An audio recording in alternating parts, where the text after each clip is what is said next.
I'm ready. Edward Kerr.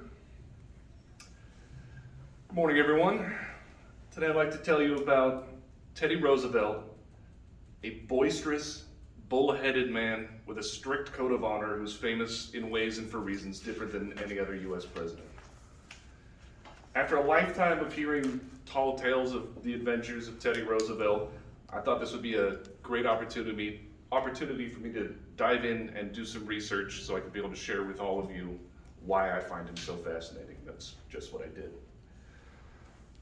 He was a uniquely interesting historic figure, full of unusual moments and adventures.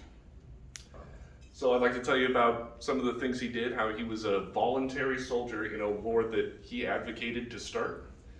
He survived a political assassination and inspired one of the most famous children's toys of all time. That's right, the teddy bear is actually named after Teddy Roosevelt. According to an NPS.gov article, the story of the teddy bear, in 1902 November in Mississippi, Teddy Roosevelt was out hunting bear alongside many other people who had all had luck in getting their own bear, but he had so far been unsuccessful. Somehow, a member of the hunting party managed to restrain a bear and then take Teddy Roosevelt to it so that he could shoot the bear. But Teddy Roosevelt, having that strict code of honor, declared it unsportsmanlike and refused to do so. After he did that, because he was a political figure, it was satirized in a cartoon. A local candy shop owner saw it and had a great idea. He contacted Teddy Roosevelt, got his permission to create the original teddy bear.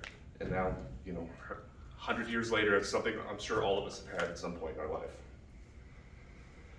While that is probably his biggest claim to fame, it is certainly not his most grandiose. In my opinion, it'd be how, not just that, but how he survived an attempted assassination. According to a 2020 article by Leonard J. Honig, MD, Teddy Roosevelt was shot in the chest at a distance of about 5 feet.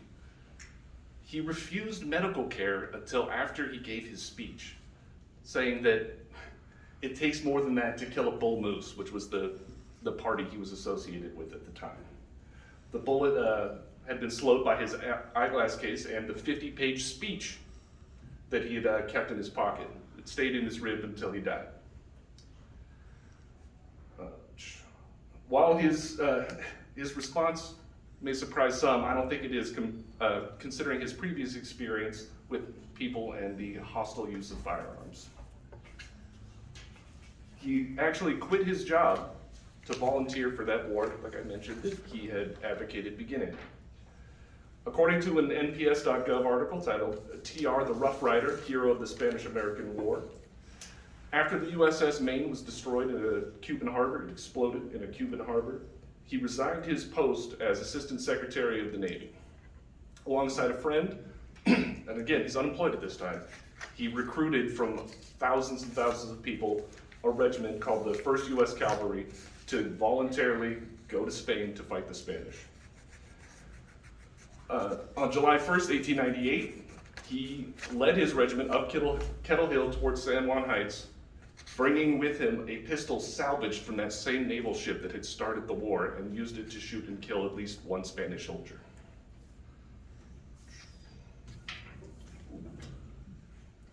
When asked about it later, again going back to how boisterous this man was, he described the battle as the great day of my life.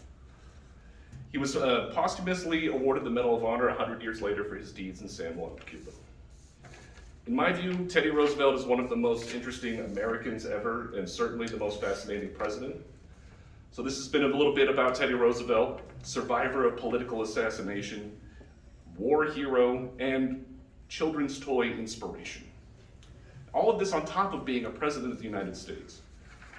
While these tales are fascinating, they only scratch the surface of his many adventures, and there's way more to explore. I wish I had more time. Thank you.